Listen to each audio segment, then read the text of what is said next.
मेरे परमात्मा का सिद्धांत आप समझिए। सोई सेवक प्रियतम मम सोही, मम अनुशासन माने जो। मेरा सेवक वही है, मेरा प्रियतम वही है जो मेरे द्वारा स्थापित अनुशासन का पालन करे। माने, जाने नहीं, जानते तो बहुत लोग हैं, मानना, इसको आदर देना कहते हैं। यदि आपके नाम की चेयर नहीं है तो आपको खड़ा रहना चाहिए, 3 घंटा कदाप नहीं बैठना चाहिए। यहां की बात नहीं कर रहा हूं, अपने नगर की बात कर रहा हूं। यहां तो आप चाहे जहां बैठो, कोई तो तीर्थ कथा है, कोई फर्क नहीं पड़ता।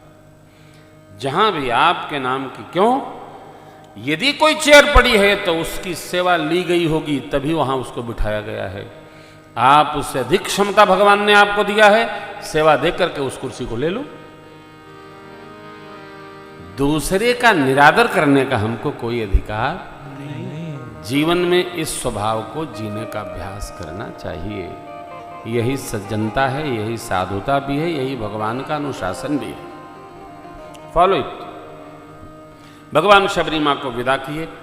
कही कथा सकल बिलो की हरिमुख हृदय पद पंकज, गज योग पावक देह हरि पद दीन भई जानै।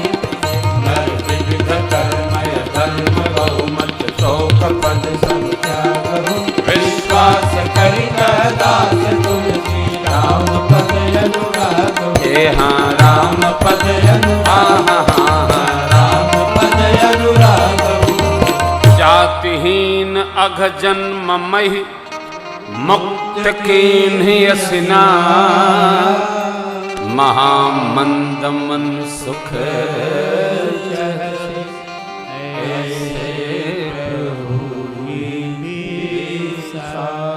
जातिहीन कहां जन्म हुआ? अरे पाप की जन्मभूमि में मां का जन्म हुआ।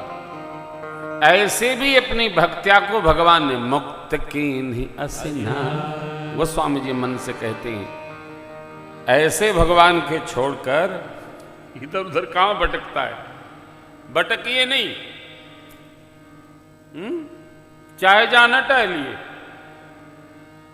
मैं पुनः एक बार आपसे आग्रह कर रहा हूं, चाहे जहां न टहलिए, चाहे जो अभिवादन न करे, चाहे तो आपको चोला न चढ़ा दे। सनातन धर्म में जन्म मिला है तो जिस देश जाति में जन्म लिया, बलिदान उसी पर हो जाए। वह शक्ति हमें दो दया निधे, कर्तव्य मार्ग पर जीवन हो शुद्ध सरल, अपना शुच प्रेम सुधारस। हमको अपने धर्म पर स्वाभिमान भाव रखना चाहिए। हम पंचदेव उपासक हैं, एक नहीं 33 करोड़ देवता हमारे हैं। हाँ, चाहे जहां लग जाओ। शिव बाबा को जल चढ़ाना अनिवार्य नहीं है, शिव बाबा का आराधन बिना जल चढ़ाए भी संभव है। केवल स्मरण करिए, स्पर्श कर लो, बाबा प्रसन्न है। आपने वो कथा सुनी होगी, लगभग सब लोग सुनाते हैं। एक बड़ी सुंदर कथा महात्मा सुनाते थे। एक भगत था, उसने शिवाला बनाया, और शिवाला बनाया तो किसी ने आके दर्शन किया, कहा कि ये शिवाला, आप शिवाला बनाए हो, शिवाले में घंटा नहीं रहे तो बाबा प्रसन्न नहीं होते हैं। वो ध्यान में रहते हैं राम जी के, जब कोई आता है तो घंटा बजता है तो बाबा प्रसन्न हो जाते हैं। तो भगत ग्वाल था, वो ढूंढने लगा कि हमारे पास तो पैसा भी नहीं है और घंटा कहाँ से आएगा। तो दूसरे गांव में शिवाला था, उसका घंटा खोलने चला गया। वो बाबा के ऊपर लगा था वो घंटा। तो सब लोग चले गए। जब रात हो गई तो किसी तरह वो दरवाज़ा अपना लगा लकड़ी तकड़ी खोला और घंटा देखा। उसका ध्यान क्या था कि अपने शिवालय में ये घंटा लगना चाहिए, जल अनिवार्य नहीं है। देखिए, एक महात्मा की कथा है। तो नापा डंडे से, तो अर्घा पर तो चढ़ के मिलेगा नहीं, तो सोचा तो कोई थोड़ी देर की बात है, शिव जी के ऊपर ही चढ़ जाता हूँ। तो शिव जी के ऊपर ही चढ़ गया, घंटा खोलने लगा। बाबा तो बाबा हैं साहब, बाबा प्रत्यक्ष हो गए, प्रसन्न हो गए। काहे आज तक ऐसा अभिषेक किसी ने किया ही नहीं। बाबा गदगद हो गए। तो जब प्रकट हुए तो बोले भगत मैं तुम पर बहुत प्रसन्न हूँ। देखा ये कहाँ से आ गए, तो सब बंद था, रात का समय। प्रसन्न है तो क्या करेंगे, तो कुछ मांगो। बोले पहले घंटा खोल लें फिर बातचीत करते हैं। तो घंटा वो पूरा खोला और फिर आया। बोले आपका परिचय, तो बताया मैं तो वही हूँ जिनको तुमने अपना बदन चढ़ाया। देखिए भोलापन बाबा का, यूँ थोड़ी बोले कहे जाते। तुमने तो अब तक दूध चढ़ाया गया, गंगाजल चढ़ाया गया, गन्ना चढ़ाया गया, बेर चढ़ाया गया, कांटा चढ़ाया गया, क्या क्या चढ़ाया गया। आज तो तुमने अपना पूरा स्वरूप ही चढ़ा दिया। मैं बहुत प्रसन्न हूँ, तुम्हारी जो इच्छा है हमसे मांग सकते हो।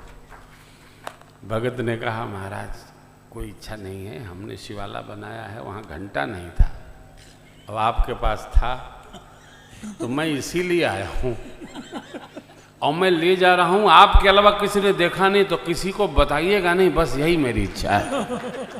बाबा ने आशीर्वाद दिया, उसको विदा किया। कहने का भाव ये है हम अपनी श्रद्धा ऐसी बना के रखें कि बाबा हर भाव से प्रसन्न हो। इसलिए उनका नाम भोले भंडारी। बाबा को कोई तनाव नहीं होता, अब जो चाहे जहां पधरा दो वहीं का नाम रख दो। हम लोगों के गांव के बीच में एक रेत है, वहां पर मंदिर बना है, उनका नाम है रेतेश्वर महादेव, जो यादव प्रधान का ढाबा है। जब हम लोग एयरपोर्ट से आते हैं कानपुर को, रेतेश्वर महादेव जो नदी है ना, वहाँ रेतेश्वर महादेव है, रेत में बने हैं बाबा। भक्तों ने नाम रख दिया रेतेश्वर महादेव की। चंद्रमा ने महामृत्युंजय का जप किया। महामृत्युंजय के जप से चंद्रमा को वरदान प्राप्त हुआ भोलेनाथ से, तो नाम क्या पड़ा? सोमनाथ। सोम माने चंद्र, सोमेश्वर भगवान की अकारण नहीं, काल भी जहां आकर के रुक जाता है, उन भगवान का नाम है महाकालेश्वर भगवान की जय हो। भगवान का अपना स्वरूप अद्भुत है, वो अद्भुत।